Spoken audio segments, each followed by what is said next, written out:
À l'instar de bien de corporation, celle de la médecine traditionnelle sera désormais soumise à un code d'éthique et de déontologie. Ainsi en a décidé par décret le Conseil des ministres, tenu ce mercredi 27 janvier au Palais présidentiel. Ce décret organise un ensemble de règles qui exigent des praticiens de la médecine traditionnelle une certaine connaissance, un certain savoir-faire, l'obligation et l'habileté qui se rattachent à toute démarche de soins, notamment une démarche diagnostique d'abord et ensuite une démarche thérapeutique. À cet effet, ce décret interdit, notamment aux praticiens de la médecine traditionnelle, tout acte de publicité dans l'exercice de leur art. Par ailleurs, il interdit l'usage du titre de docteur ou de professeur ou de tout autre titre de la médecine conventionnelle par les praticiens de la médecine traditionnelle. Il est proscrit l'usage des parties du corps ou d'organes humains aux fins thérapeutiques de médecine traditionnelle. Voilà qui devrait mettre fin à l'anarchie que connaît ce secteur. Autre décision majeure prise lors de ce conseil, c'est l'ordonnance portant modification de la loi sur la réglementation des bureaux de crédit. La présente ordonnance dispense les banques et les établissements financiers de l'obligation de recueillir le consentement préalable des clients ayant bénéficié de prêts avant le 21 avril 2014, date d'entrée en vigueur de la loi portant réglementation des bureaux d'information et de crédit.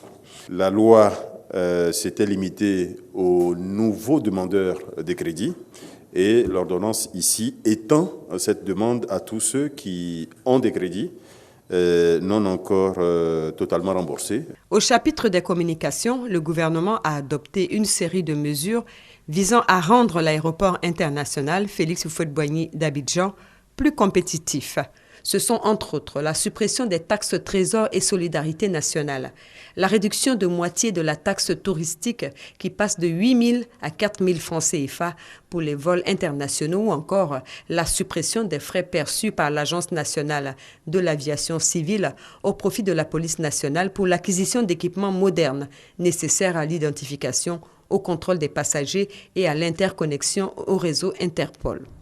Toujours au titre des communications, la grève sur les sites de production de la société sucrière Sucaf Côte d'Ivoire à Ferkessédougou. Une grève émaillée d'actes de violence que le Conseil a déploré. À la suite des actions qui ont été menées par les autorités préfectorales, par les élus, par les ministres chargés de l'industrie et de l'emploi, par les chefs coutumiers, en concertation évidemment avec la direction de la SUCAF. On peut dire aujourd'hui que la crise est passée et qu'une accalmie est observée sur les différents sites. Les complexes ont en effet repris leurs activités depuis le lundi 25 janvier dernier. Conformément à l'agenda prescrit par le chef de l'État le 13 janvier dernier, ce Conseil a adopté les projets de décret portant attribution des membres du nouveau gouvernement. Le prochain Conseil des ministres est annoncé pour le 10 février.